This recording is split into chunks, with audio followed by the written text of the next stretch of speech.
Kabanata 1106. Si Lito ay bumalik sa paaralan ng madaling araw, nalaman lamang na hinihintay siya ni Stella sa pasukan. Guru Chin. Tumingin si Lito sa kanya. Tila labis na sabik si Stella at nang hindi umiwas, hinailan niya si Lito sa loob ng paaralan. "You're wanted by Bloody Valley, alam mo ba yon?"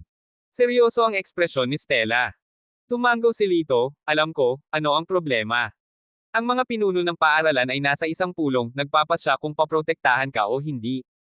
Umiling si Stella, na-appreciate mo ba ang malakas na impluensya ng Bloody Valley? Kahit na gustong protektahan ka ng paaralan, walang siguradong paraan. Kalmadong sinabi ni Lito, hindi ko kailangan ng proteksyon ng sinuman, kaya kung harapin ito ng mag-isa. Stop boasting. There are thousands of top-notch experts on their side. How are you going to face them? They could drown you with their collective spit alone. Frustrated, ipinadyak ni Stella ang kanyang paa, sa palagay ko, mas mabuting umalis ka na. Nabook ko na ang tiket mo. Umalis ka sa loob ng 1 oras mula rito, magtago ka muna. Si Lito ay tila walang magawa, Teacher Chin, hindi talaga ako natatakot. How can you be so ignorant? Minsan, isang tycoon ang tinutukan ng Bloody Valley. Kumuha siya ng 10 grade 8 spiritual roots expert para protektahan siya, pero namatay pa rin siya. Nang may pag-aalala, sinabi ni Stella, bagaman malakas ka, nag-iisa ka at madaling madaig ng Bloody Valley. Gaya nga ng sinabi ko, wala kang dapat ikabahala. Natahimik si Lito, tila naisip ng lahat na mamamatay siya sa kamay ng Bloody Valley. Si Stella ay nagsuot ng ekspresyon ng pagkadismaya, na parang sinusubukang magpanday ng bakal ng walang sapat na init. Huwag ka munang umalis ng school. Aalamin ko kung ano ang napagpasyahan ng mga pinuno sa pulong. Kung handa silang protektahan ka, baka may pag-asa pa. Si Stella ay tumalikod at umalis, at nang si Lito ay babalik na sa kanyang dormitoryo, isang tinig na puno ng pangungutya ang umalangaw-ngaw. Isang lalaking malapit ng mamatay, nasa mood pa ring lumabas. Lumingon si Lito at nakita si Matet Yang, na ang mukha ay puno ng malamig na ngiti. Kinasusuklaman ni Matet si Lito hanggang sa buto.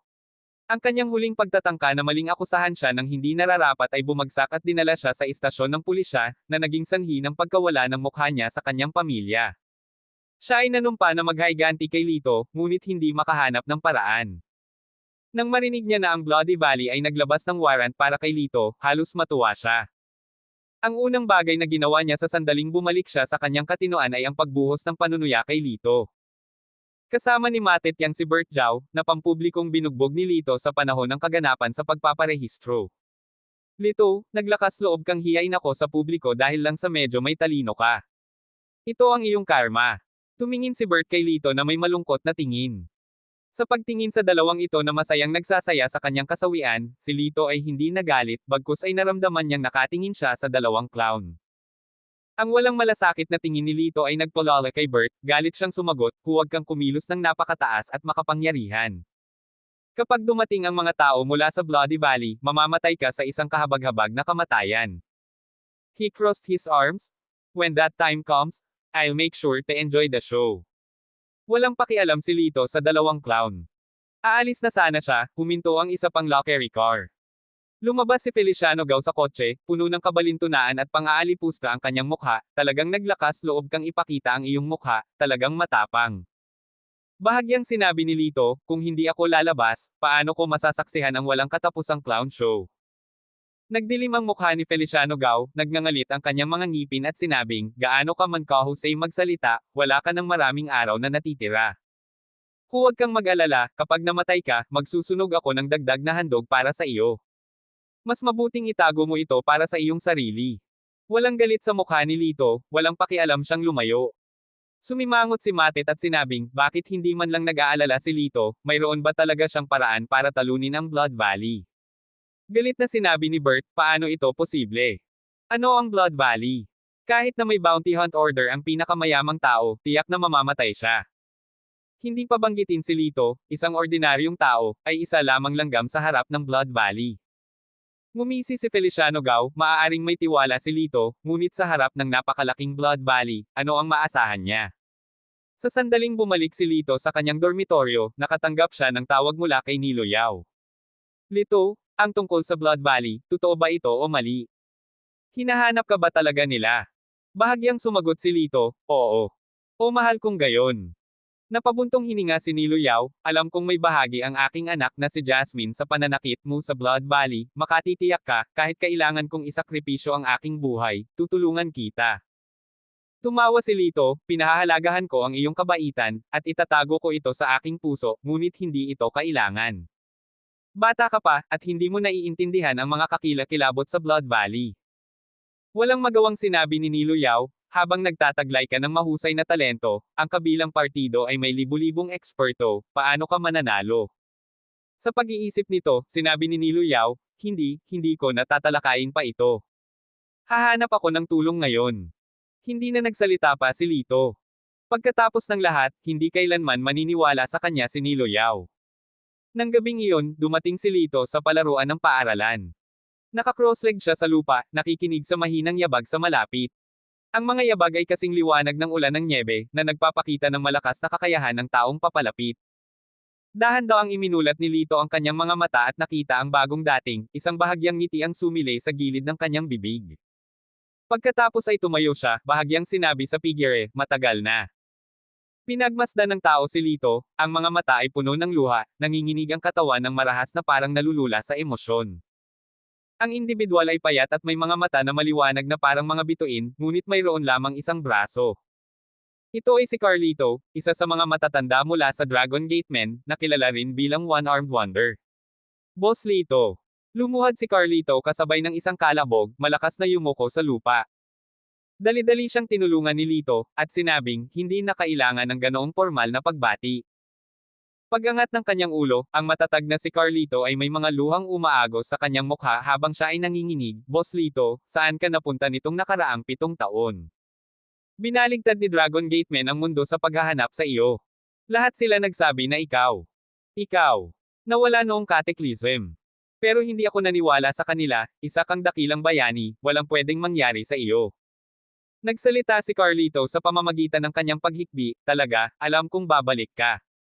Bahagyang tinapik ni Lito ang balikat ni Carlito, tama na, ang tunay na lalaki ay hindi madaling lumuha. Para kang babae na umuungol.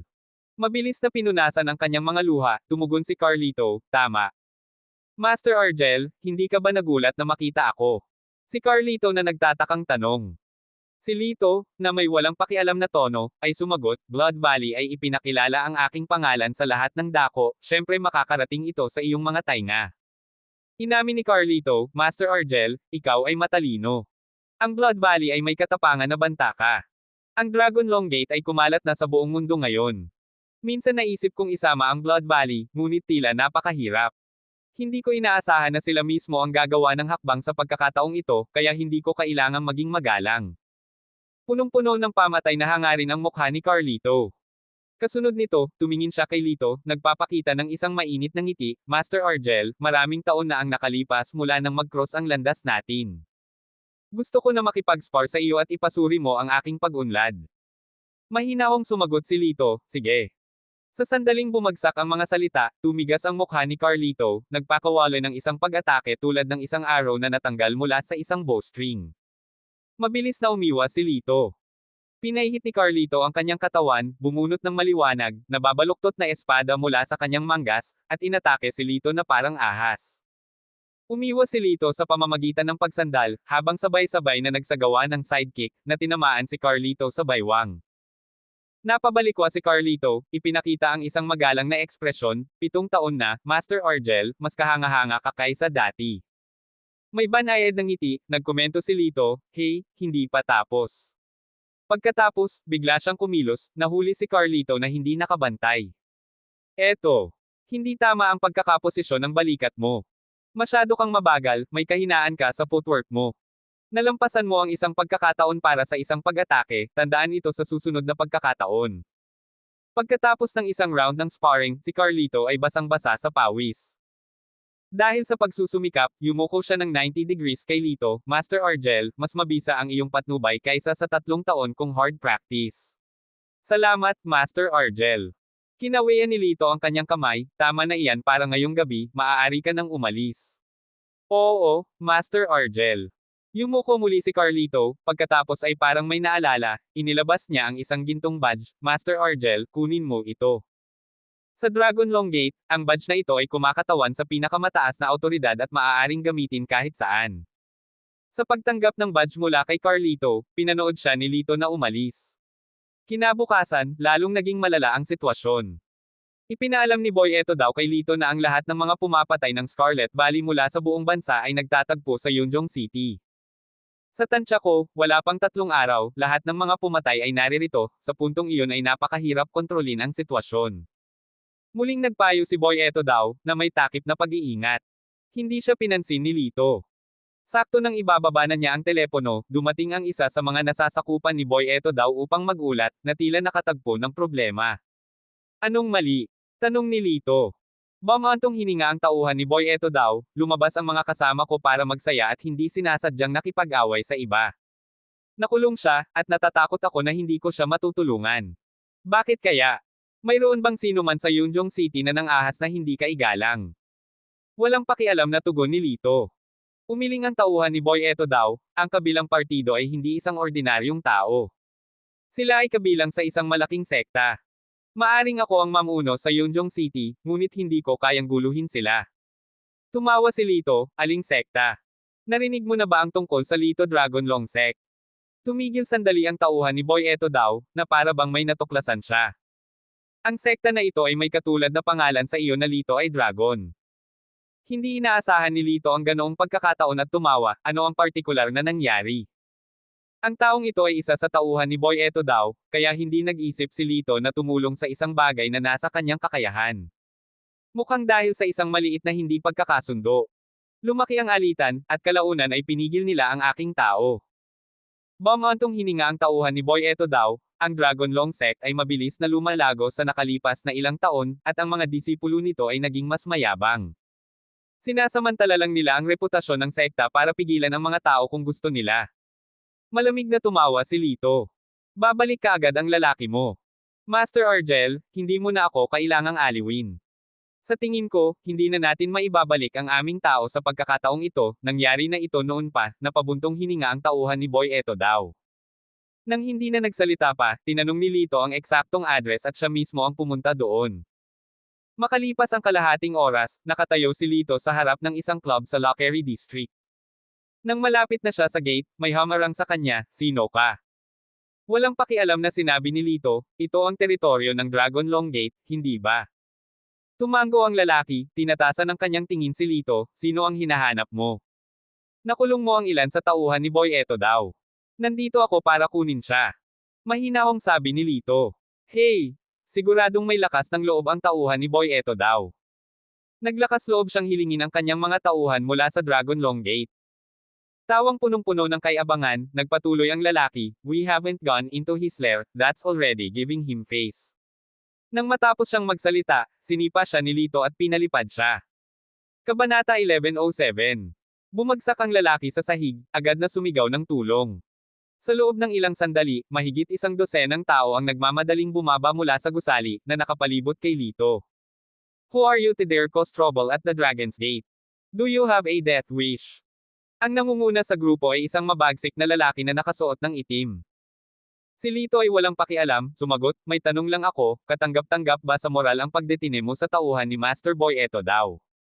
Natigilan ang lalaking nakaitim, hindi niya inaasahan ang ganoong tanong mula sa kanya. Dahil dito, medyo nakonsensya siya. Pero wala siyang choice, nasaktan ng tao ang anak ng pinuno ng kanilang sekta.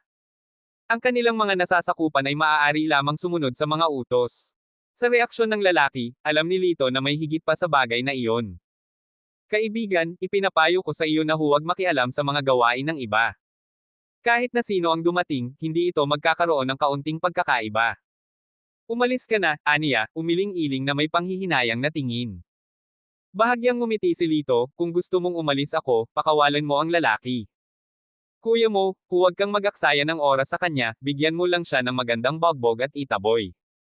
Iminungkahi ng isa sa mga nasasakupan. Eksakto, tingnan mo siya. Wala man lang siyang spiritual roots, kahit sino sa atin ay madaling matalo, desday na komento ng isa.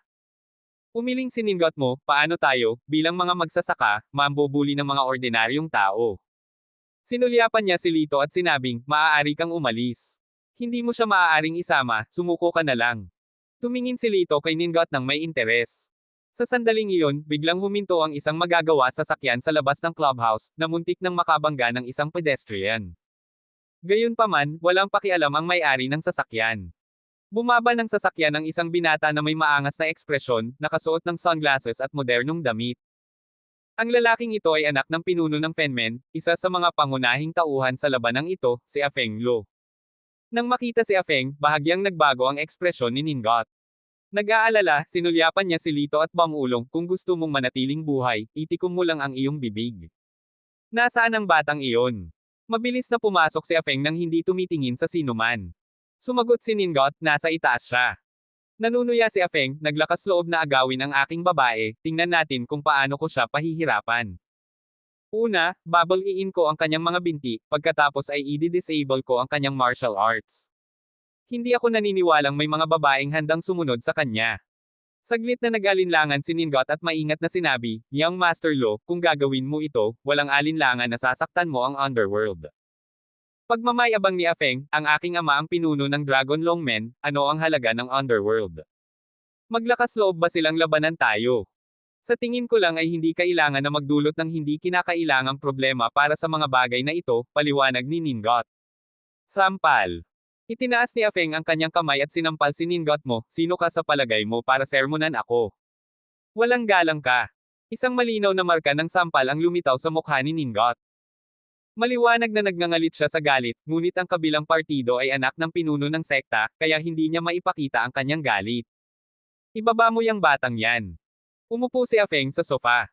Hindi nagtagal, ibinaba ang isang binata na namamaga ang mukha. Nang makita niya si Afeng, sumibol ang galit niya, nasaan ang girlfriend ko, Afeng? Casual na sagot ni Afeng, what do you mean your girlfriend? She's my girlfriend now. Imposible yan. Nagbago ang mukha ng lalaki. Pinitik ni Afeng ang kanyang mga daliri, at dinala ang isang napakagandang babae. Lingling. Tumawag ang lalaki. Tumulo ang luha ng dalagang si Lingling, I'm sorry, let's break up. Pagkasabi ng mga salitang ito, lumuhad siya sa harap ni Afeng, Young Master Lo, pumapayag akong makipaghiwalay sa kanya. Pakiusap, maawa ka sa kanya at pakawalan mo siya. Afeng Lo hooked his lips into a smirk, kaya ko siyang bitawan, pero kailangan mo akong samahan ngayong gabi. Nang marinig ang mga salitang ito, agad na namutla ang kutis ni Lingling. Bastos ka! Ang kasintahan ni Lingling ay umungal sa galit, napigilan lamang ng mga alagad ng sekta at pinalo ng malupit. Habang lumuluha, nakiusap si Lingling, Young Master Lo, ipinapangako ko sa iyo, itigil mo na lang ang pananakit sa kanya. Ikinawi ni Afeng ang kanyang kamay, at tumigil ang pambubugbog. Sa gilid, unti-unting naging malamig ang ekspresyon sa mukha ni Lito. I didn't expect this, he muttered, shaking his head regretfully. Huminto si Afeng, tumingin kay Lito, sino ka? Mukhang hindi ka pamilyar, may negosyo ka bang magsalita dito? Hindi siya pinansin ni Lito, inulit, hindi ka panipaniwala. Kumunat ang noo ni Afeng, anong hindi ka panipaniwala?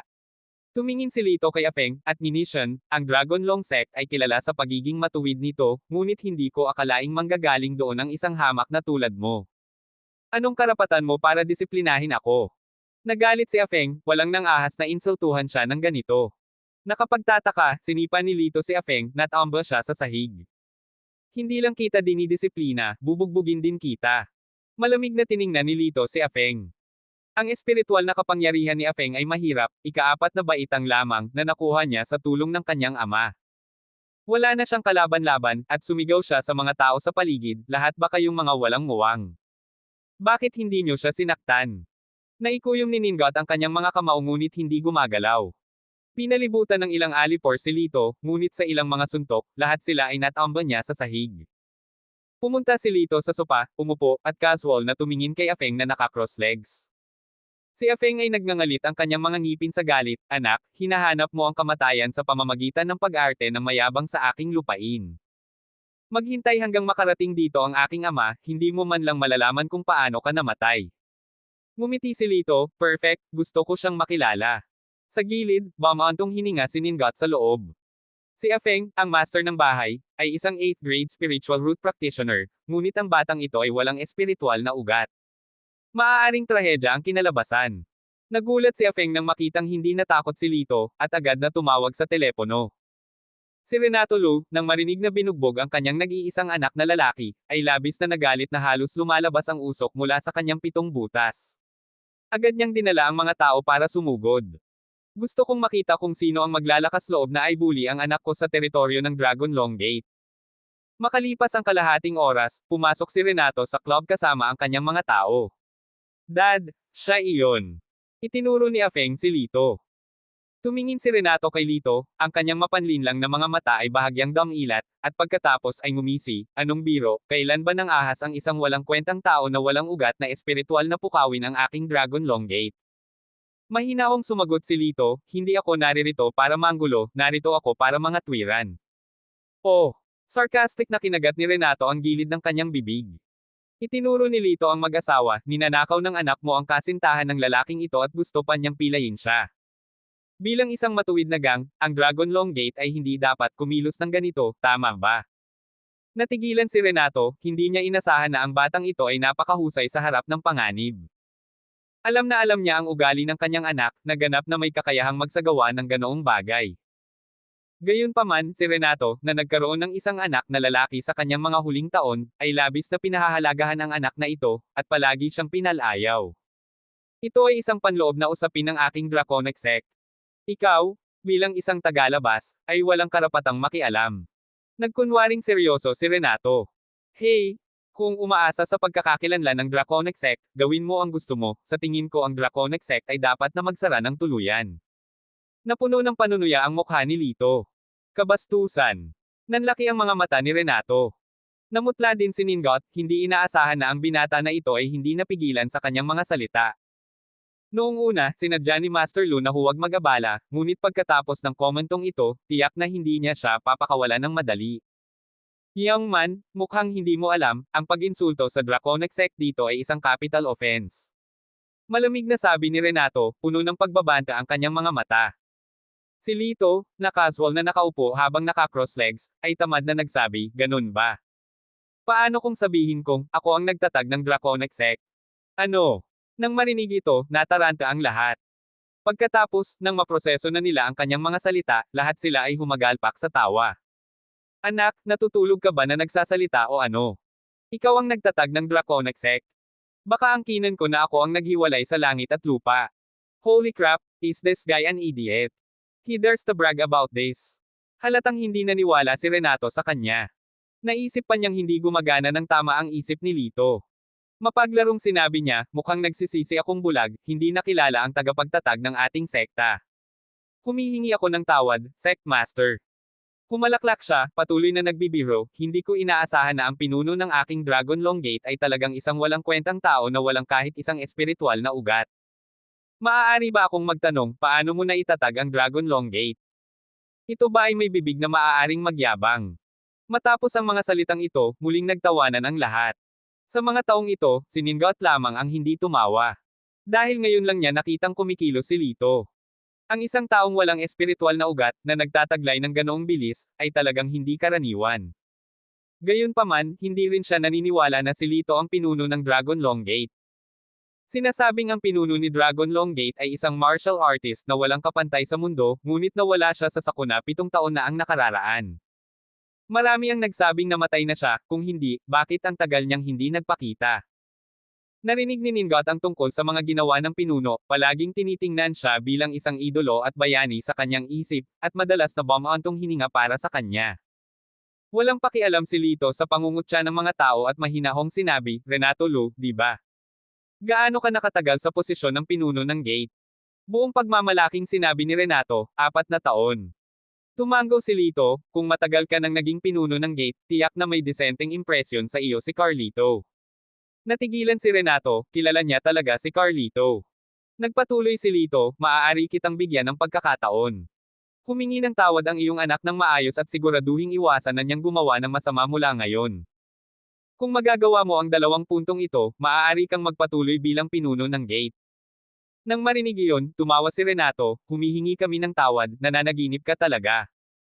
Nagdilim ang mukha niya at sumagot, young man, you sure don't appreciate kindness when it is shown. Don't blame me for being rude then. Si Lito, nakakilala kay Carlito, ay pumukaw sa pagkamausisa ni Renato. Gayunpaman, hindi niya inakala na si Lito ay may direktang koneksyon sa Dragon Gate. Ito ay dapat na ilang sabi-sabi sa karamihan. Sa pagsisimula ng utos, pinalibutan ni Renato si Lito ng kanyang 20 bihasang tauhan. May schadenfreude sa mukha ni Afeng, bata, ito ang mga kahihinatnan ng iyong pagmamataas sa aking Dragon Gate. Umiling si Lito, hinarap si Renato, binigyan kita ng pagkakataon, ngunit sinayang mo ito. Bilang na ang mga araw mo bilang pinuno ng angkan. Malamig na tumikim si Renato, talagang mataas ang tingin mo sa sarili mo, sa pag-aakalang maimpluwensyahan mo ang posisyon ko sa isang parirala lang. Akala niya ay katawa-tawa si Lito. Sa sandaling ito ay pumasok ang kamay ni Lito sa kanyang bulsa at dahan-daang naglabas ng isang bagay. Klang! Sa isang casual na alon, nahulog ang bagay na iyon sa harap ni Renato. Sa sandaling makita ni Renato ang bagay sa kanyang paanan, ang ekspresyon ng kanyang mukha ay nanlamig. Ito ang mismong Lito Dragon Gate emblem. Ang kanyang mga mata ay tila napako sa sagisag na iyon. Ang emblem na ito, kung saan mayroon lamang 3 sa kabuuan ng Lito Dragon Gate, ay kumakatawan sa pinakamataas na posisyon sa clan.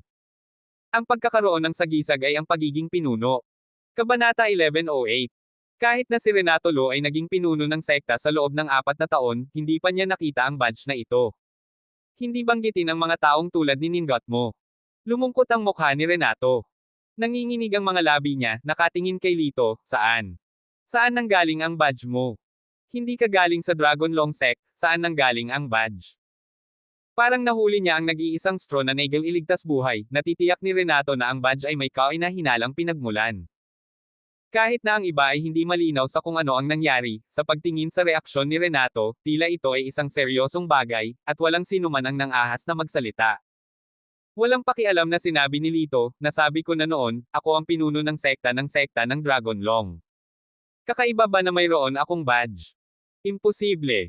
Hindi ka pwedeng maging sect leader. Agad na umiling si Renato at naghisteryosong sumigaw, ang pinuno ng Dragon Long Sect ay kamangha-mangha. Paanong ito ay isang basurang tao na walang espiritual na pinagmulan? Kamangha-mangha man ako o hindi, malalaman mo kung susubukan mo. Walang pakialam na sabi ni Lito.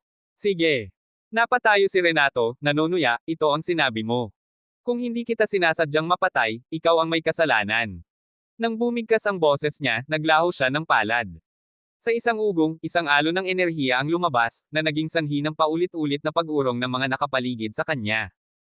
Mukhang nagulat si Ningot. Ang hakbang ng pinuno ng sekta ay malinaw na sinadya na pumatay gamit ang isang palad. Ang mga labi ni Lito ay pumulupot, ang kanyang mga galaw ay puno ng kalupitan. Kung gayon, huwag mo akong sisihin. Gumanti siya ng palad, hindi nagpakita ng kagandahang loob. Talagang taglay mo ang katapangan ng isang oso at ang lakas ng loob ng isang leopardo. Nang makita ang pagganti ni Lito, si Renato ay nagpakita ng paghamak. Sa kanyang pananaw, nililigawan lang ni Lito si kamatayan. Boom! Ang salpukan ng mga hampas ng palad ay nagpadala ng nakakasilaw na kislap ng liwanag. Pinipigilan ng lahat ang kanilang mga mata mula sa matingkad na liwanag.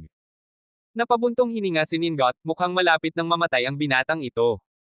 Si Afeng Lu, gayunpaman, ay tumawa, magaling, tatay. Talunin ang bata hanggang mamatay. Unti-unting lumabo ang liwanag, na nagpapakita ng mas malinaw na larawan sa harap nila. Biglang nawala ang ngiti sa mukha ni Afeng. Dahil nakatayo ng matigas sa harap niya si Lito, hindi nasaktan. Sa kabilang panig, si Renato ay nakaluhod sa sahig, na may mga bitek sa dingding sa likuran niya. Malinaw, si Renato ay bumagsak lamang sa pader bago bumagsak sa sahig. Namayani ang katahimikan. Namayani ang katahimikan sa buong silid, lahat ay namangha na hindi sila makapagbitaw ng kahit isang salita. Sa isang hampas lang ng palad, lubos na natalo si Master Lo. Si Renato ay nakaluhod sa sahig, ayaw aminin ang pagkatalo ay sinubukan niyang tumayo, ngunit natakot siya nang makitang siya ay ganap na may kapansanan. Ikaw. Ikaw. Ang kanyang tingin ay dumaan sa badge sa sahig, at ang kanyang mga mata ay biglang lumiit. Baka siya nga talaga. Tumingin si Lito kay Renato na may nakakaawang tingin, at tumawag sa kanyang telepono sa harap niya. Nilagay niya ang tawag sa speakerphone. Pagkaraan ng ilang segundo, nagkonekta ang tawag. Isang boses ng lalaki ang nanggaling sa telepono, Master, ano ang utos mo? Sa sandaling marinig niya ang boses na ito, umagos ang dugo sa mukha ni Renato. Hinding-hindi niya makakalimutan ang boses na ito ay pag-aari ng pinakapahalagahang elder ng Dragon Long Clan, ang one-armed na si Carlito. Sinabi ni Lito kay Carlito sa mahinahong paraan, si Renato Lo, kilala mo ba kung sino ang lalaking ito? Saglit na natigilan si Carlito, pagkatapos ay mabilis na kinuha ang isang bagay at nagtanong, siya ang pinuno ng sangay ng Yunjong City, ngunit saan niya ikinagalit ang guro? Wala namang seryoso. Mahinahong nagsalita si Lito, kaya sinasabi niya na wala akong kwenta, at may lakas ng loob na banta akong papatayin. Sa kabilang dulo, huminga ng malalim si Carlito, guro, patawarin mo sana ako. Ito ay dahil sa mahina kong pamamahala. Bigyan mo ako ng oras, at haharapin ko ito ng maayos. Walang pakialam ang ekspresyon ni Lito, ngunit kumikinang ang kanyang mga mata sa malamig na liwanag, sige. Sa isang iglap, nagpatuloy siya, Carlito, bilang isa sa aking mga unang tagasunod, maaari kong palampasin ang pagkakamaling ito sa ngayon. Ngunit kung magkakaroon muli ng anumang hindi wastong pag-uugali, mapaparusahan ka ng husto. Master, makasigurado ka. Iingatan ko ito. Matigas na tugon ni Carlito. Pagkatapos ibaba ang telepono, tumingin si Lito kay Renato, bumagsak sa sahig. Si Afeng, na isang tamad, ay hindi nakilala ang boses ni Carlito. Nang makitang ganito ang kanyang ama, hindi niya napigil ang magprotesta, Tay, huwag kang makinig sa kanyang kalokohan. Paano kaya siya ang pinuno ng Dragon Long Gate? Nagtataka rin si Ningot, kung bakit takot na takot si Master Lo. Ang narinig lang nila ay si Renato na desperadong nagsabi, ang lalaki sa telepono. Ay si Carlito. Ano? Nang bumigkas ang pangalang Carlito, naramdaman ng lahat na sila ay tinamaan ng kidlat. Carlito, ang elder ng Dragon Long Gate na nasa ibaba lamang ng Principal Master. Namutla si Ningot, bumulong-bulong sa sarili, no wonder. Muli siyang tumingin kay Lito, maraming damdamin ang namumuo sa kanyang puso. Hindi niya inaasahan na ang bayaning palagi niyang hinahangaan ay nakatayo sa kanyang harapan. Thump! Lumuhad siya, puno ng panghihinayang ang kanyang mukha, si Ningot mo ay nagbibigay galang sa sect leader. Ang iba ay tumingin sa paligid at sa huli ay lumuhad din, kami ay nagbibigay galang sa sect leader. Ang mga mata ni Lito ay casual na dumampi sa kanila, hindi pinahintulutan silang tumayo. Kailangan niyang itatag ang kanyang awtoridad. Ang mga taong ito ay naging mayabang sa ilalim ni Renato, kaya oras na para pababain din sila. Hindi nagtagal, tumunog ang telepono ni Renato. Nanginginig niyang sagot dito. Ang tawag ay mula sa punong tanggapan ng sekta. Matapos marinig ang sinabi ng kabilang partido, nawala ng kulay ang mukha ni Renato. Labis na balisa si Afeng, Tay, ano ang sabi niya? Ilang saglit na nanginginig ang mga labi ni Renati, ngunit hindi siya nagsalita. May sasabihin ka lang ba? Si Afeng ay labis na nababalisa. Kung tutuusin, kung ang kanilang boss ay maaaring manatili sa posisyon ng sect leader ang magdedetermina ng kanyang hinaharap. Lumingon si Renato upang tumingin kay Afeng, ang kanyang mukha ay mas masama kaysa sa pag-iyak, tinanggal ang posisyon ng sect leader, napapailalim sa pinakamataas na antas ng kaparusahan. Na-dismiss man o hindi, hindi pa ito mapagpasyahan. Napasigaw si Afeng sa kawalan ng pag-asa. Dati siyang nasaktan ng napakaraming tao. Kung wala na ang kalasag ng kanyang ama, hindi niya alam kung ilan ang mahihirapan sa kanya sa hinaharap. Bigla siyang may naisip, at lumuhad sa harap ni Lito, pinuno, mangyaring pakawalan mo kami kahit minsan lang para sa iyong dakilang kabaitan at awa. Si Lito ay nanatiling walang malasakit. Nang makitang hindi natinag si Lito, biglang namula ang mukha ni Afeng, at bigla siyang naglabas ng maikling espada. Ang kulay ng mukha ni Renato ay nagbago ng husto, sa loob-loob niya ay sumigaw siya ng hindi maganda. Dahil sa lakas ni Lito, walang paraan ang kanyang anak, na halos walang kakayahan, ay maaaring maglunsad ng sorpresang pag-atake sa kanya. Gaya ng inaasahan, sa sandaling ibunot ni Afeng ang kanyang maikling espada, tinapikal na ito ni Lito mula sa kanyang kamay sa susunod na segundo. Klang! Ang maikling espada ay nahulog sa sahig, at ang kamay ni Afeng ay nawala ng silbi. Nakita ni Ningot ang lahat ng ito at labis na nasasabik. Ang ganitong bilis, tunay na karapat-dapat sa pinuno. Sa sandaling iyon, nagmamadaling pumasok ang isang grupo ng mga tao, si Carlito ang nangunguna sa isang squad ng kanyang mga tauhan. Lumipat ang squad kay Renato, at malamig na sinabi, dating pinunong Renato, sumama ka sa amin sa punong tanggapan para tanggapin ang iyong parusa. Si Renato ay hindi nang ahas na lumaban, at walang pagpipilian kundi tanggapin ang kanyang parusa. Lumapit si Carlito kay Lito, lumuhad sa isang tuhod, nabigo ako sa aking mga tungkulin. Sige, tumayo ka na. Bahagyang sinabi ni Lito, pagkatapos ay tumingin sa nakaluhod na mga disipulo mula sa iba't ibang sekta, maaaring tumayo kayong lahat. Salamat, pinuno ng sekta. Tumayo ang lahat. Nakangiting sabi ni Carlito, pansamantalang bakante ang posisyon ng pinuno ng iba't ibang sekta. Kailangan nating mabilis na makahanap ng angkop na tao na pumupuno dito. May iniisip ba ang pinuno ng sekta? Tumingin si Lito kay Ningot at sinabing, hayaan mo na siya. Nagbago ang mukha ni Ningot, mabilis siyang nakahinga, hindi makapaniwala na siya ay personal na itinalaga bilang pinuno ng iba't ibang sekta. Kung tutuusin, dahil sa kanyang mga kwalifikasyon, medyo malayo pa siya sa pagiging pinuno ng sekta. Ngunit sa kanyang mga kwalifikasyon, natatakot ako na mahirap para sa kanya na manalo sa karamihan. Nagpahayag ng ilang pag-aalala si Carlito. Casual na nagsalita si Lito, ano ang silbi ng mga kwalifikasyon? Kung ang isang tao ay gustong maging pinuno ng aking Dragon Long Sect, ang unang bagay ay ang karakter, kung ang kanilang karakter ay substandard, ang mga umaabuso sa kanilang kapangyarihan, ay makakalabas sa abot ng kanilang makakaya. Nang marinig ito, sobrang pula ng mukha ni Renato. Salamat sa tiwala mo, pero ako. Medyo napahiya si Ningot, ngunit marami pa ring eksperto sa sekta ng Dragonlong, hindi ako karapat-dapat sa posisyong leader na ito, natatakot ako na baka magdulot ito ng kritisismo. Bahagyang sinabi ni Lito, ako ang pinuno ng sekta, hinirang kita, sino ang maglalakas loob na tumutol? Si Carlito ang unang nagsabi, wala kaming tutol. Pagkatapos ay sinabi ni Lito kay Ningot, sa hinaharap, ako mismo ang magtuturo sa iyo ng mga diskarte sa martial arts.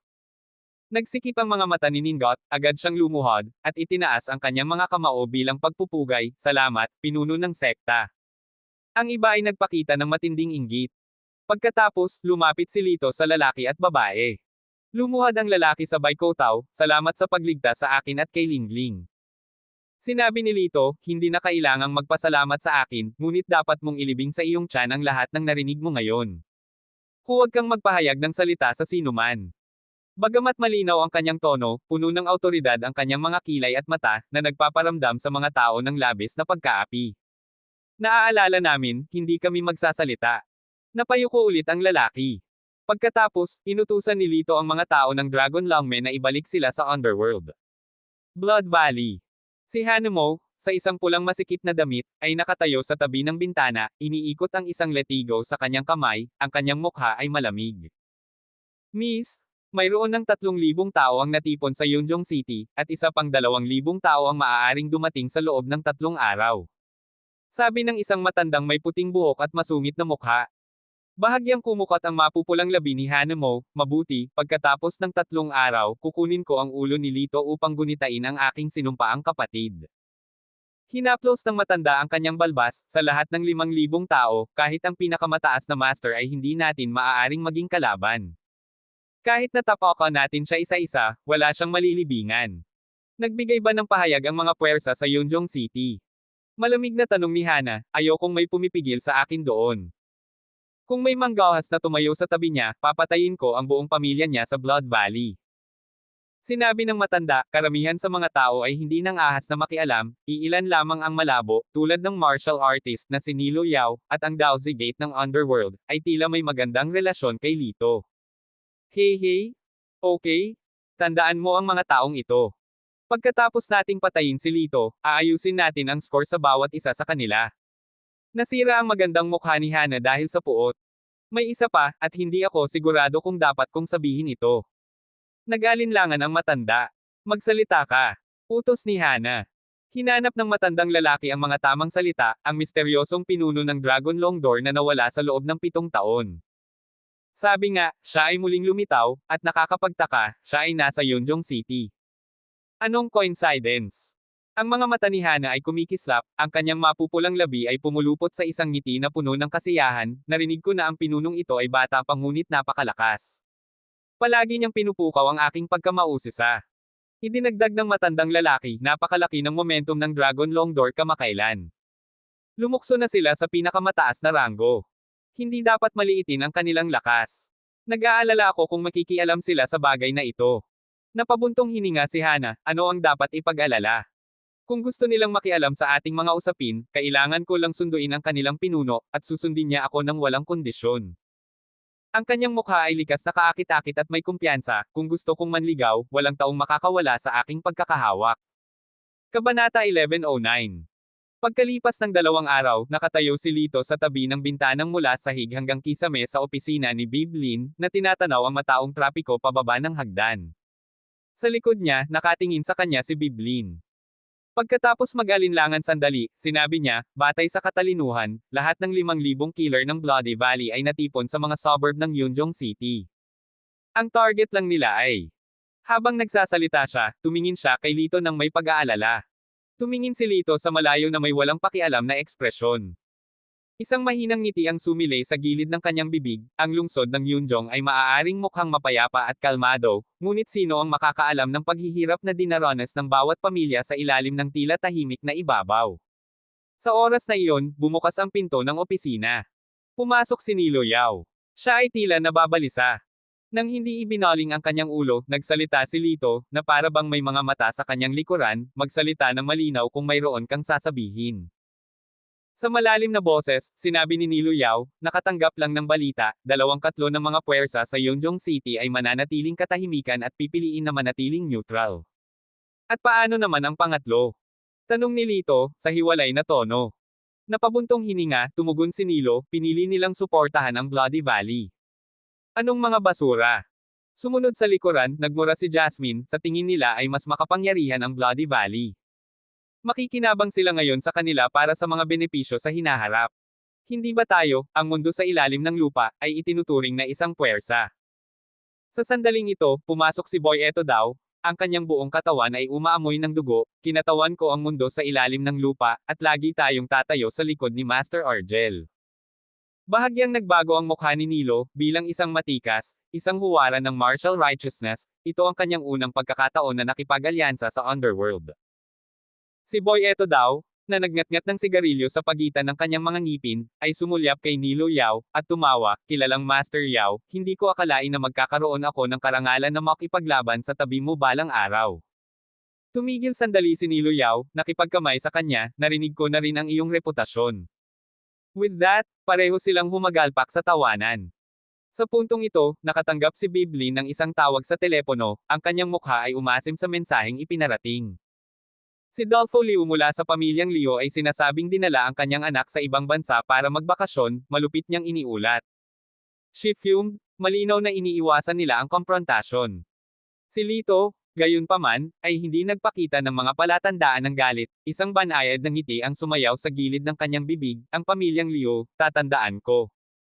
Lumingon siya, humarap sa ilang individual sa opisina, casual niyang sinabi, pinili mong tumabi sa akin ngayon, tatandaan ko. Sa hinaharap, ang aking kaluwalhatian, ay magiging bahagi rin ng iyong kaluwalhatian. Idineklara ni Boy Eto daw na may matunog na katapangan, Master Argel, ang pakikipag-alyansa ko sa iyo ay hindi para sa kaluwalhatian. Kung wala ka, wala ako kung nasaan ako ngayon, kasing simple lang. Tumango si Biblin, same for me. Saglit na nag-isip si Nilo Yao, at sinabing, narinig ko na kamakailan lamang ay isiniwalat ni Dragon Longmen ang ilang paggalaw sa Yunjong City, gusto kong malaman ang kanilang paninindigan sa bagay na ito. Bahagyang napaatras si Boy Etoda, isang prestihiyosong portal, bakit nila tayo pinapahalagahan? Marahil ay maaari nating pag-usapan ito sa kanila. Mungkahi ni Nilo Yao habang hinahaplos ang kanyang balbas. Umiling si Jasmine, Lolo, nakalimutan mo, noong nakaraang taon na ang kilalang master mula sa Yunjong City, Tasho, ay lumapit kay Dragon Longmen para sumali. Agad nilang tinanggihan ang kanyang kahilingan at siya ay iniwang labis na nawasak na halos mahulog siya sa depresyon.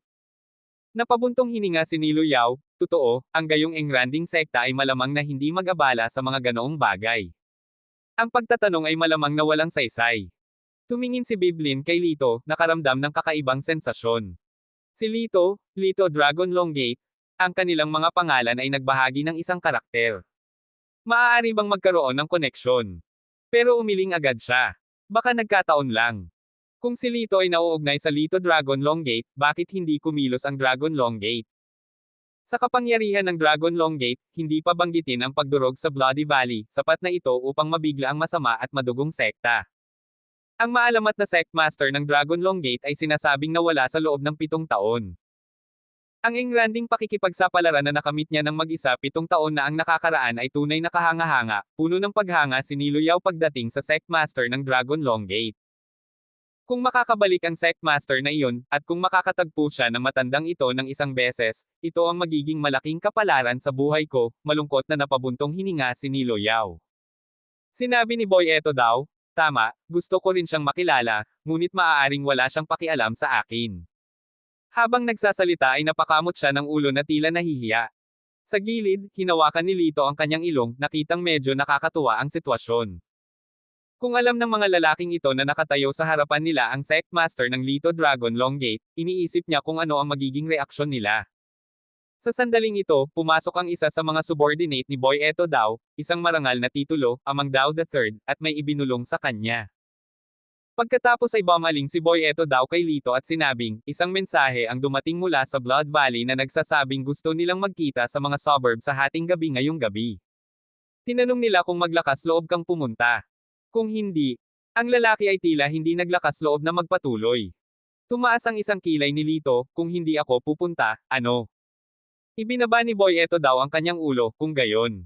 Darating sila para kunin ang iyong buhay ng personal. Hey! Syempre, pupunta ako. Walang pakialam na sagot ni Lito, patungo sa pinto. Nagtanong si Boy Eto Dao, Young Master Argel, nagpaplano ka bang humanap ng tulong ngayon? Walang tigil, malakas na sumagot si Lito, tulong. Matutulog na ako. Nagkatinginan sina Boy Eto Dao at Nilo Yao, parehong puno ng walang magawang ekspresyon ang mga mukha. Katulad ng estilo ni Young Master Argel. Umiling si Nilo Yao, bumantong hininga, ngunit ang sitwasyon ay kritikal sa pagkakataong ito, hindi tulad ng dati. Ang Blood Valley ay may masamang reputasyon sa underworld. Sila ay kasing lason ng mga ulupong, palaging naninindigan sa kanilang mga salita. At saka, mayroon silang 5,000 mga asasin.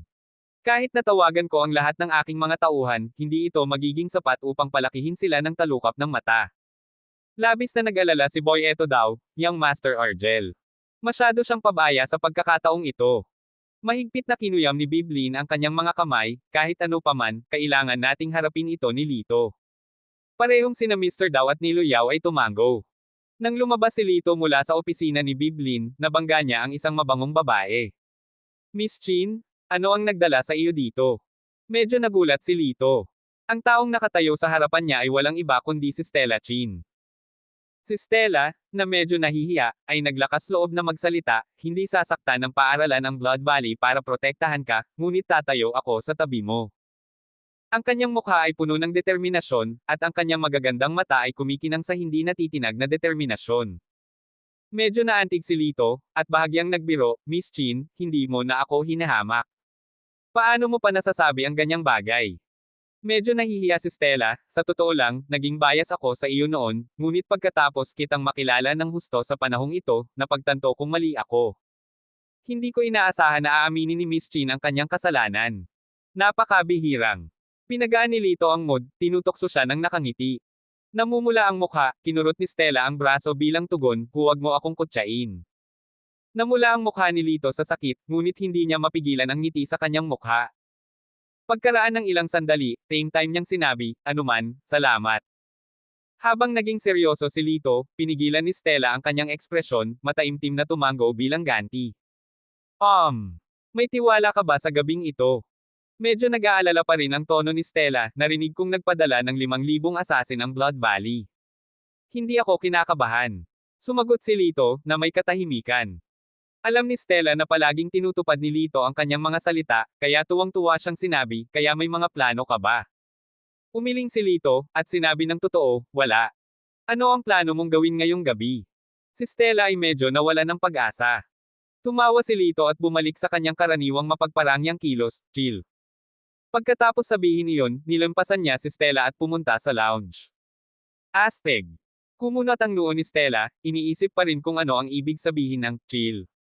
Nang mapagtonto niya, halos magalit siya. Gusto niyang harapin si Lito ngunit natuklasan niyang nawala na siya.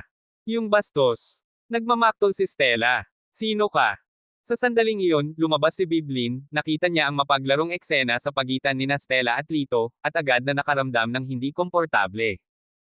Naramdaman ng puot ni Biblin sa pamamagitan ng matalas na intuition ng isang babae, kumunot ang noo ni Stella at sinabing, ano ang kinalaman ko sa iyo?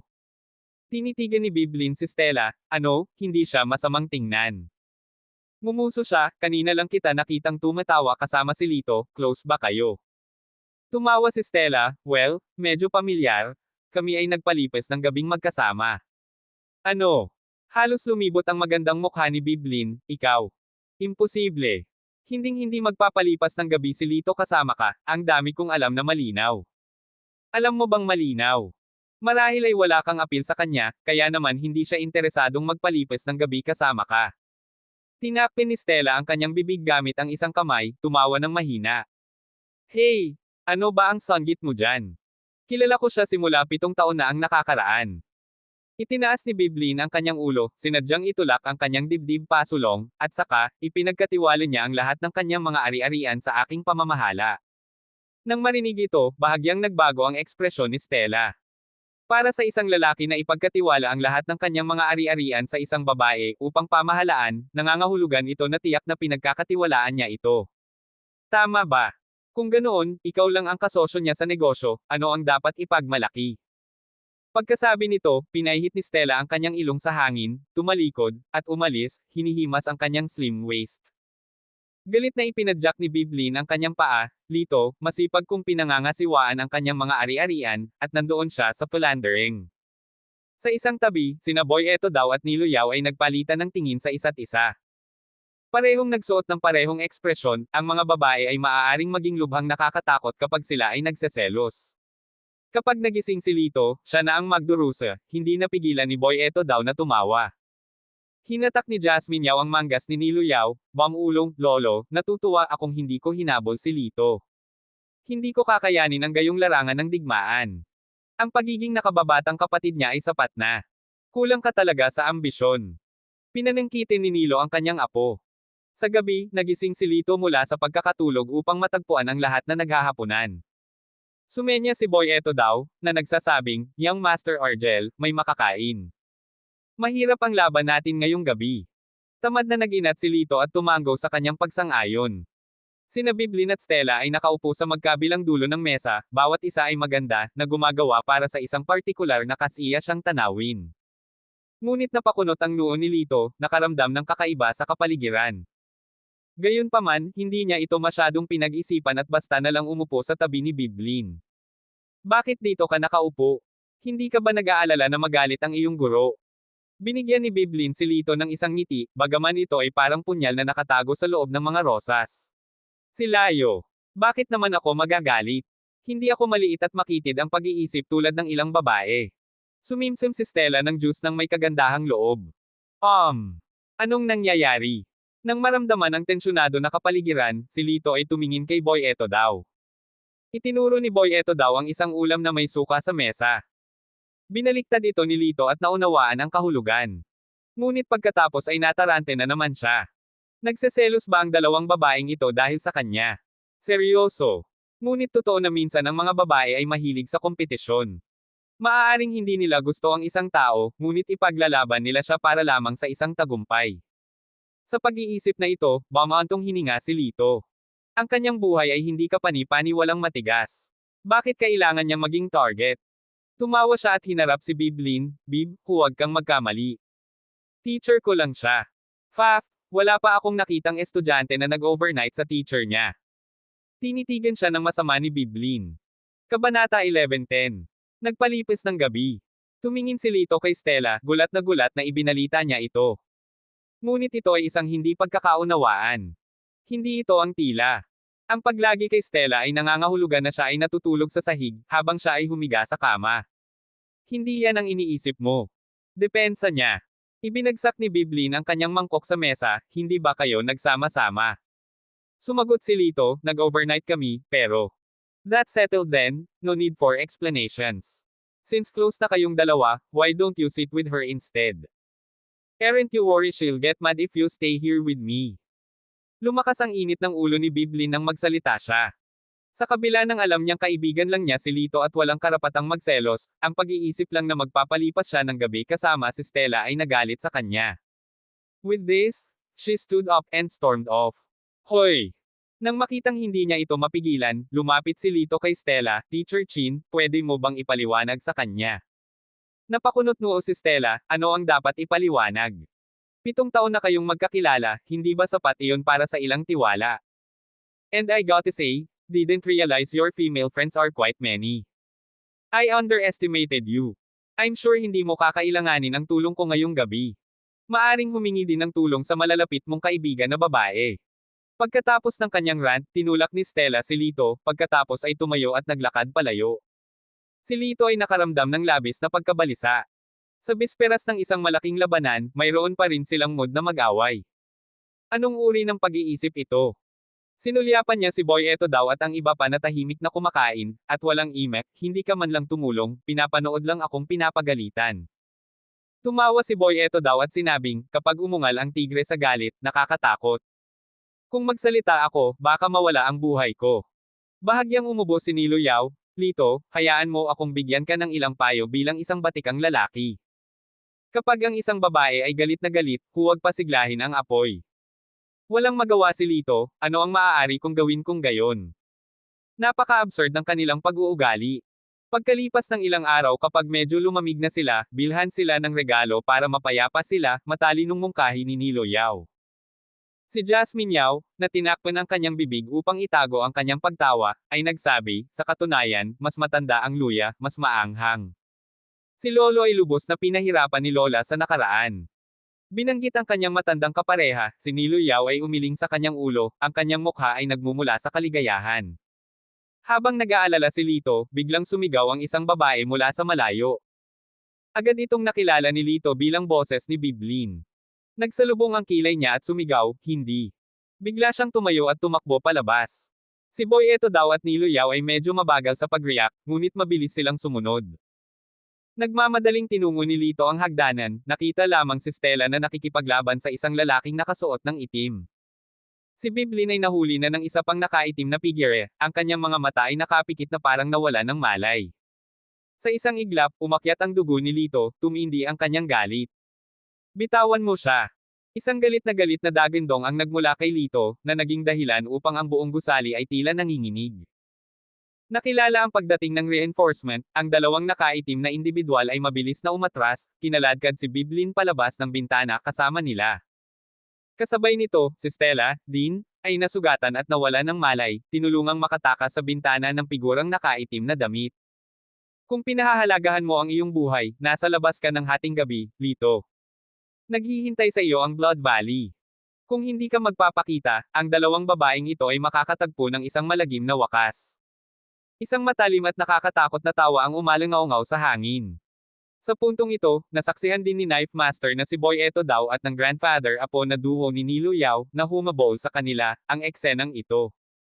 Sabik na sinabi ni Jasmine, Kuya Lito, bakit hindi mo sila binawi ngayon? Sa iyong mga kakayahan, tiyak na magagawa mo.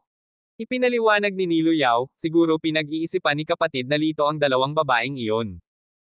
Kung ang dalawang mamamatay tao na iyon ay ma-corner at tuluyang saktan sina Miss Lin at Miss Chin, iyon ay isang kawalan na hindi kabayaran.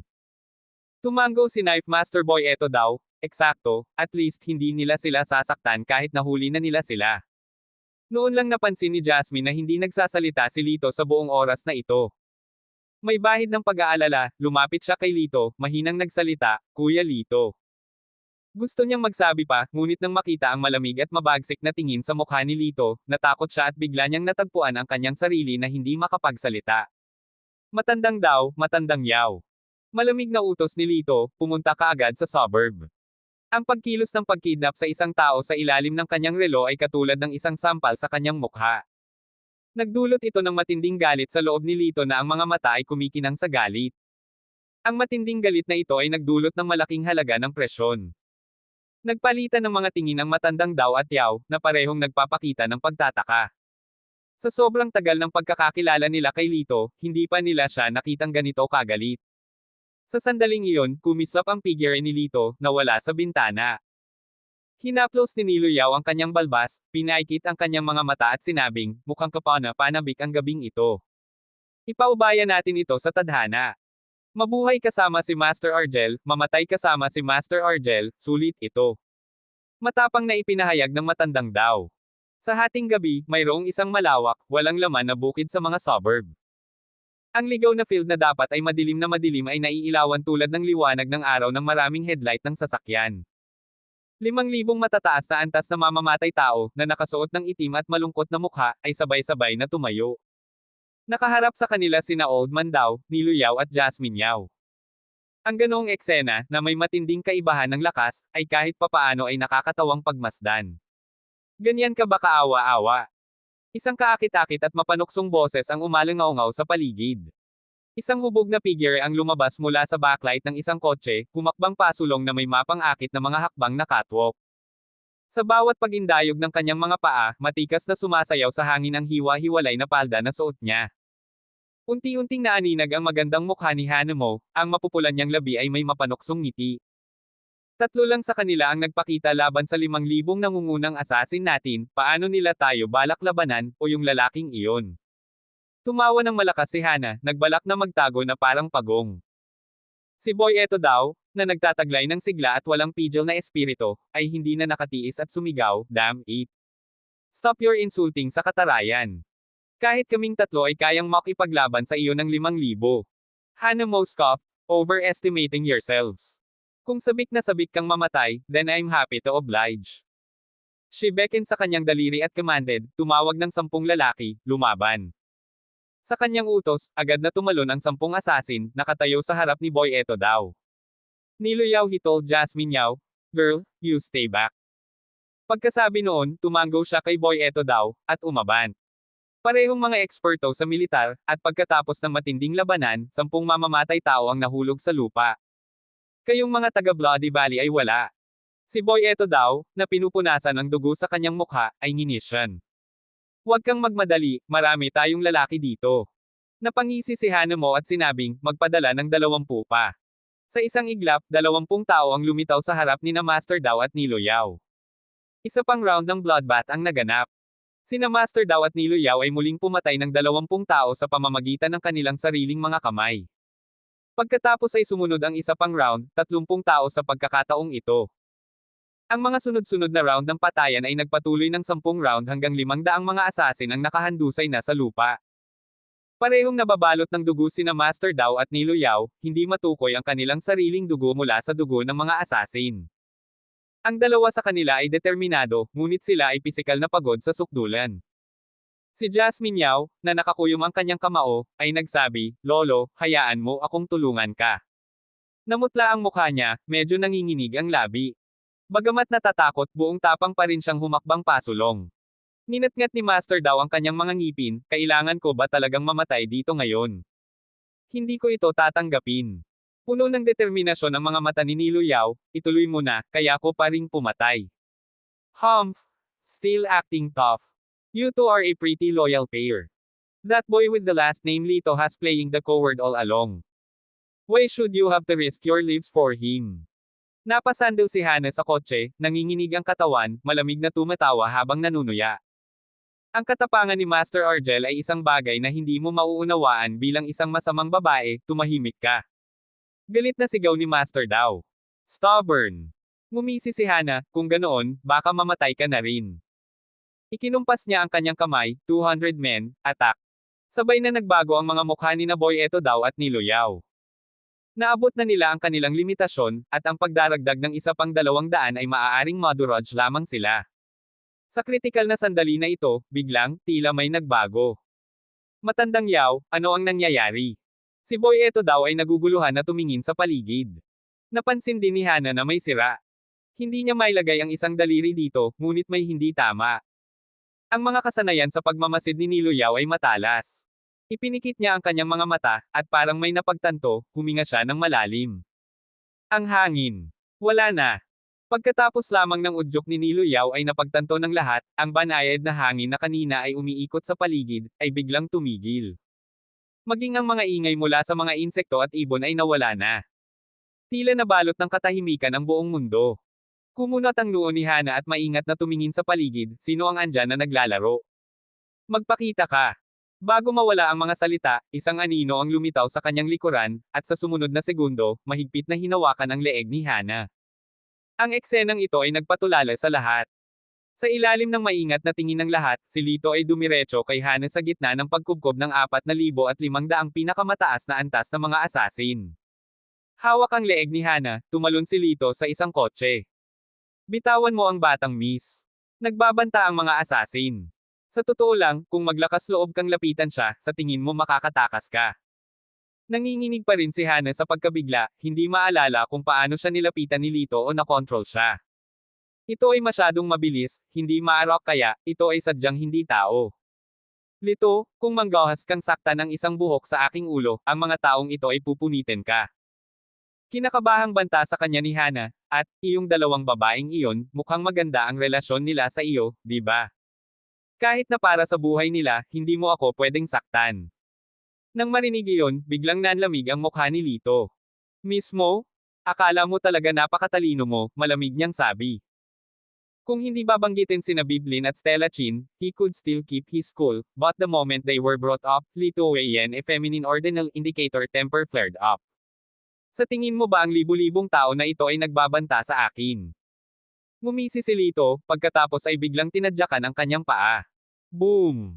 Sa isang dumadagandong na dagandong, nagsimulang manginig ang buong kapaligiran. Daan-daang mga assassin na malapit sa sasakyan ang nataranta at pinalipad. Sa tanawing ito, ang lahat ay natakot sa kanilang mga talino. Anong uri ng makajos na kapangyarihan ito? Nang makita ito, napabuntong hininga si Hana, ang lakas ni Lito ay lumampas sa kanyang inaasahan. Hehe, so what? Libo-libo pa ang natitira. Kaya mo ba sila? Ngumisi si Hana. Baka hindi niya kaya, pero kaya namin. Biglang may nanunuyang boses mula sa di kalayuan. May isang taong may isang sandata na dahan-daang lumalakad, at sa likod niya, may mga hindi mabilang na mga master na nakasunod. Nang makita ang one-arm figure, si Nilo Yao, ang taong may malawak na karanasan, ay nagulat sa simula, at pagkatapos ay napabulalas ng hindi makapaniwala, maaari ka bang? Carlito mula sa Shining Lito Dragon Gate. Tumango si Carlito at ngumiti, totoo.